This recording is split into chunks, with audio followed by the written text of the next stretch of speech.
Good morning, my friends. I hope you're doing well this beautiful morning. I am going to continue reading Galatians 3, and we're going to read verses 15 through 18. It says, Brothers, let me make an analogy from everyday life. When someone swears an oath, no one else can set it aside or add to it. Now, the promises were made to Abraham and to his seed. It doesn't say, and to seeds, as if to many. On the contrary, it speaks of one, and to your seed. And this one is the Messiah. Here's what I'm saying. The legal part of the Torah, which came into being 430 years later, does not nullify an oath sworn by God, so as to abolish the promise. For if the inheritance comes from the legal part of the Torah, it no longer comes from a promise, but God gave it to Abraham through a promise. Wow, what? It's so nice. So, one of the things I thought about is like I have a couple, I have two kids, and they are really, really, they like to get things, and they would ask me for something, and I would say, yeah, I promise I will give it to you, say for Christmas, right? Or for your birthday. If I say I promise I'm gonna give it to you for your birthday, I am, that's it.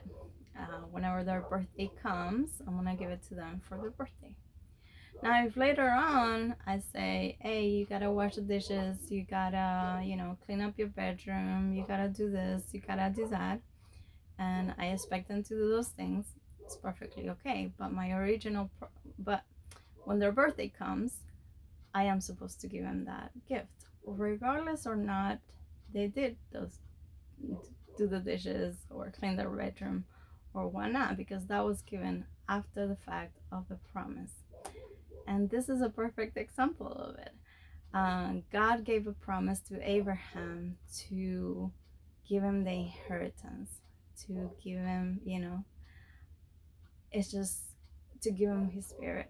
And, it's so nice to know that, yes, the law was given later on, 430 years later, but that doesn't nullify the promise that God originally gave them. Now, it's nice if your kids do those things, but it's not part of the promise. And if I were to go back and say, well, their birthday comes along, and I'm like, well, I'm sorry, but I'm not gonna give you what I told you to give you. I was gonna give you for your birthday because you didn't wash the dishes, or you didn't do this, or you didn't do that. They'll be like, but you never told me to do that. The promise was my birthday comes, I get that. And it's true. So we can hold God accountable. The promise is he will never go back in his word, and it says that he will not add nor deduct from that promise. And it's so nice. So and it was specifically given I would like to keep going. The next verse, it says, so then why the legal part, this is verse 19, so then why the legal part of the Torah? So then why?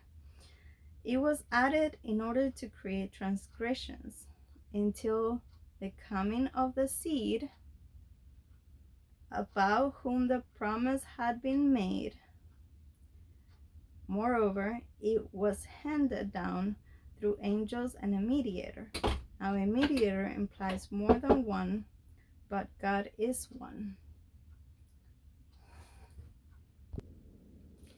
So over here, it says that then the legal part of the Torah was added in order to create transgressions. So basically, and it was like until the coming of the seed. Basically, there is a little link that says, well, yes, I am going to, give you laws in order to create transgressions. And I'm like, what does that mean?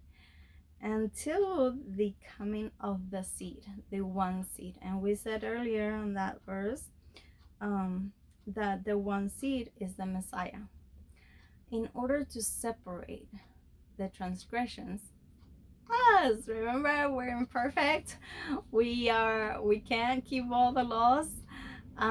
We can't, be able to take the law and do everything every time, all the time. Well, to create transgressions, to create that difference between the one seed and all the other ones, all of us, all the ones that have transgressions.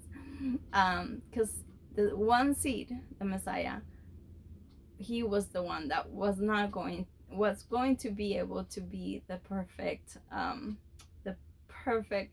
human being, basically the one that didn't sin, that didn't do any of those things.